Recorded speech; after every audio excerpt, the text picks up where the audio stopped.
Today we are going to continue to see the prehistoric and ancient Mediterranean worlds. So, last class, we learned Mesopotamia here and Egypt. Today we are going to see Greece and Rome today. Good morning.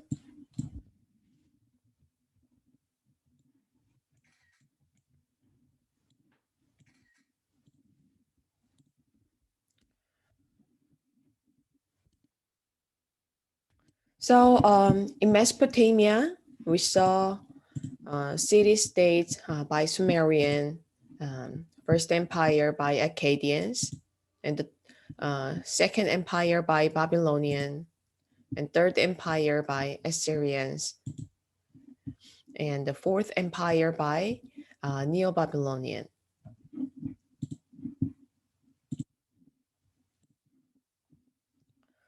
And good morning. Good morning. And we learned Egypt last week. So again, today we're gonna see Greece and Rome, the ancient Greece and Rome. So let's see Greece time period. The Greece comes from Aegean culture. The artistic cultures of the Aegean parallel in time those of Egypt and Mesopotamia, about 3000 BCE. And the last period of Greece is called Hellenism. And this is Rome. So Rome began before the century and continued to the 4th century. So now let's briefly see the Aegean culture before the Greece. So Greek culture arose on the land bordering sea, the Aegean Sea here. So there are 3 Aegean culture.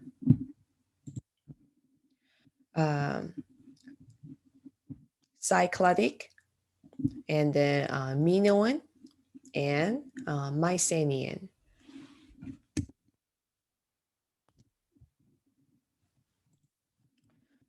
So the Cycladic is centered on a group of small islands in the Aegean here. And Cycladic art is a puzzle because we know almost nothing about the people who made it. So it consists almost exclusively of nude female figures like this. And the second main culture before the Greece is Minoan. So Minoan culture is based on the island of Crete here at the southern end of the Aegean Sea. The centered on the great city of Knossos here. Here's Knossos. So Minoan culture can be traced to about 3000 BCE. And we take the name from the legacy king called Minos, and who supposedly ruled at Knossos. The palace at Knossos features post and intel construction with painted columns topped by pillow-like capitals. And the third, the Aegean culture before the Greece is Mycenaean. So Mycenaean culture, so called because it formed around the city of Mycenae here, flourished on the south coast of the Greek mainland. Mycenaeans built palaces and temples, but they are also noted for their elaborate burial costumes and tombs like Egyptians. The burial places in and around Mycenae have yielded large quantities of exquisite gold objects like this, such as rhyton. So, in the shape of a lion's head.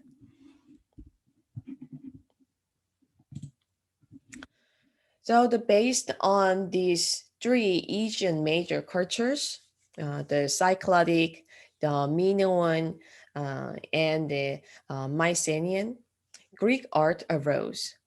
And Rome, the ancient Rome followed Greek art. The word classical refers to two cultures, Greece and Rome. It aesthetically indicates artwork of the highest quality and standards. The Greek philosophers were the first to speculate on the nature and purpose of art, sculpture, painting, architecture were discussed as technique. In our words, technology and technique. So technique is things requiring a special body of knowledge and skill to make. So there are three artistic periods in Greek art. First one is Archaic period, and the next one is Classical period, and the third one is Hellenistic period. So let's see the Archaic period first. This is called crater.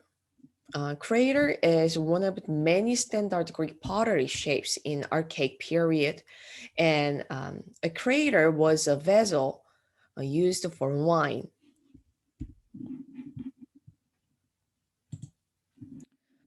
This is Kairos. The Greek statue depicts an anonymous boy in Archaic period.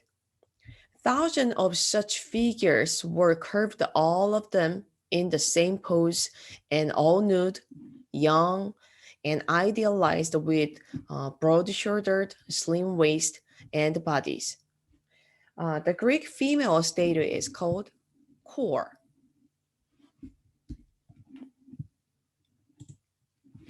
And this painting technique on this pottery is called red figure style. The ground is painted black, while figures are left mostly unpainted with only thin black lines to describe the forms. The red that result is the natural color of fired earth. The earlier archaic pottery had employed the reverse color scheme with black figures painted on a red ground. Now, we see the classical period of Greece. The classical period dates from 480 to 323 BCE, and it is considered to be the height of Greek art. The Greeks invented contrapposto pose of sculpture to express the potential for motion inherent in a standing human. Bronze was the favored material for freestanding sculpture in ancient Greece. So let's compare these two styles of Greek sculptures. So the left one is archaic sculpture and the right one is classical sculpture. So we can clearly see the differences between these two sculptures. What are the differences? One is the material. Yes, very good. So for this archaic Kairos sculpture, it's using marble. But on the other hand, this contrast to the classical period Greek sculpture is using bronze. Yes. And what else? The bronze statue is more detailed than Yes. the archaic one. Yes, very good. Because the bronze is a flexible, it's more flexible to curve. So yes, they can make the more natural pose on this contrapposto sculpture. Very good. So now the left one, the archaic Corot sculpture, it was an amazing achievement to create the freestanding human sculpture. Despite of the great process, it still looks unnatural and less detailed, and the movement is very limited. So we can find the movement only on the left foot. However, the classical contrapposto sculpture shows incredibly natural movement, and it has lots of details on it. Very realistic. So we can tell this is the height of Greek art, because they finally mastered to create natural shapes of body in the sculpture.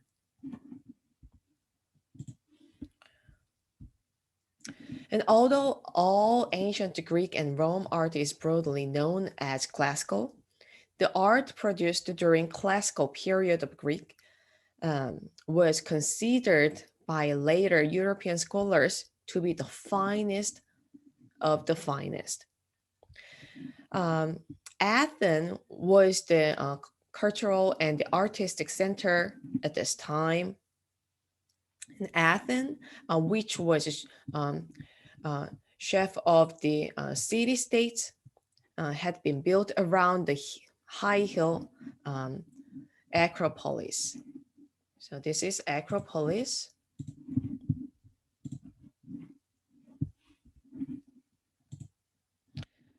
And this is Parthenon at Acropolis. So Greek dedicated to the goddess Athena Parthenos, or Athena the warrior maiden. The Parthenon is a Doric style temple with columns all around the external and inner wall of columns on each of the short walls. So this historic style that the Parthenon has. So Doric style column is simple and classical compared to the other two column styles such as Ionic and Corinthian. So what's the feature of this Doric style column? Can you find the feature of this Doric style column?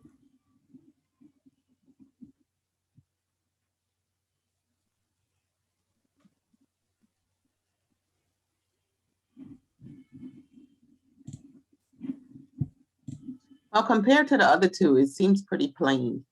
Yes, it looks very plain. Yes, and now except for the decoration part, please focus on the column. What's the difference?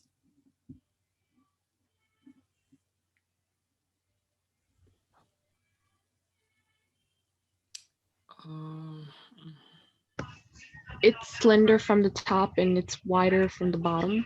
Yes, exactly. Very good. I thought that was my eyes. So it's not straight at all. No, it is slightly, the thickness is different, between the bottom and the top of the column. So yeah, so the Doric styles columns are not straight. However, now the tall columns may appear to bend inward at the center, so they look Absolutely straight from the viewer's eyes. And that is called entasis. So the architects of the classical Greek art calculated the relative errors by the viewers and applied that to the temple. So this is amazing because they did it 2,500 years ago.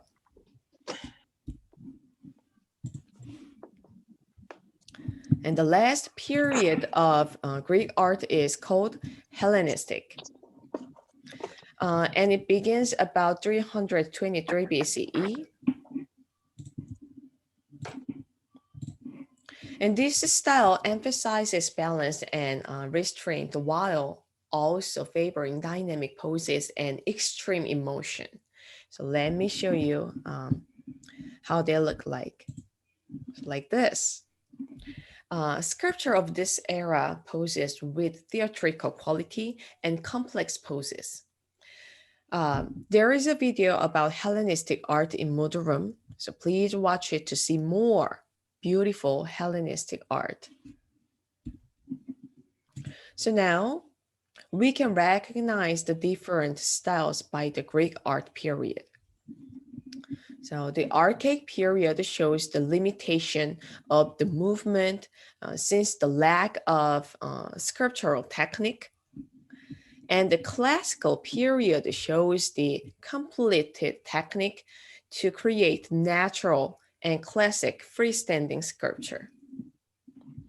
And the Hellenistic period shows emotions and dynamic movement beyond the classic. Now, let's move on to ancient Rome. The Rome era begins about 510 BCE, and it overlaps the Greek era. The Romans admired Greek art and copied many of their works. So the most of Hellenistic sculptures we see now are not the originals. So the most of the original Hellenistic Greek sculptures were destroyed by the church during the Middle Age. So the most of the sophisticated Greek sculptures we are able to see are made by Romans. So we just saw this Hellenistic sculptures here, right? And these are the copy made by Roman.